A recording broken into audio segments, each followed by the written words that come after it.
you have analyzed Facebook's IPO, just as you have so many others, and you have some ideas about whether, I should put it, people should buy the stock today, because that is the question on everybody's mind. What's the answer? If you're getting shares at the offer price, Facebook will probably be a good deal, especially on the first day of trading.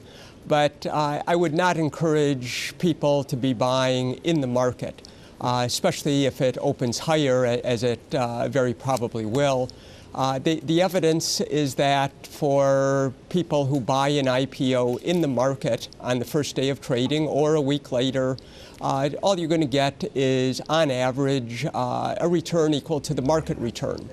You're going to get more volatility with Facebook, but there's nothing special about it being a good opportunity for investors.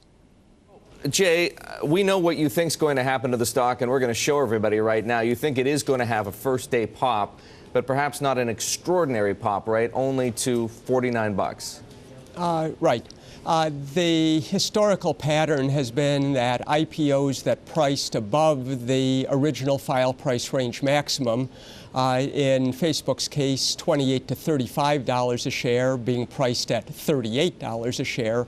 On average, over the last 11 years, companies like this have opened up 30% above the offer price. And that's how I come up with the $49 prediction. Jay, I want to talk a bit more about the statistical analysis behind your expectations. As we know, averages can be dangerous things. How robust is the data set? How many companies, don't fall into that sort of one standard deviation, in the middle? Right. About 25% of the companies that go public do price above the original file price maximum. So Facebook is in that upper quartile of companies in terms of expected first-day returns. But within that group, there's a lot of variation. Indeed, 5% of them actually start trading flat or down. So it's not a guaranteed thing by any means. And do you think that the performance of some recent intranet IPOs, like Pandora, for example, or Groupon, bodes ill for Facebook in particular? I don't think in particular. However, I do have concerns about the valuation of Facebook. With a $38 offer price, we're talking about a market value to sales ratio of 25, which is unprecedented for a company that's already got $4 billion in annual sales. Jay, I want to ask you a question that we've been tossing around here this morning. Whether or not, I suppose, there was any need, in a sense, for Facebook to go public. Clearly, the company was able to raise some money doing so. But Facebook has been trading on secondary markets at a valuation not far from $100 billion for a while.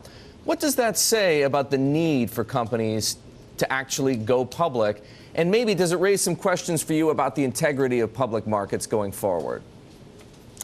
Well, in the private markets where Facebook has been getting traded, there's limited liquidity. In this offering, Facebook is raising in the vicinity of $18 billion. You don't have anywhere near that capital raising ability in the private markets, and in particular, the secondary market liquidity for investors who want to trade. Furthermore, with the lockup period restrictions, what Facebook is doing by going public, with the lockups, where they've got the staggered lockups. Some of the shares are going to be released 91 days from now, others 181 days from now. A little over a year from now, there will be complete liquidity in the stock, something that was not there as long as it was not traded on an exchange. Jay, you're clearly drawing an important distinction between a good investment and a good company. But give us your opinion. Is Facebook a good company? Yes, it's growing incredibly rapidly. It's been incredibly successful. There's no question that it's got a business model that works.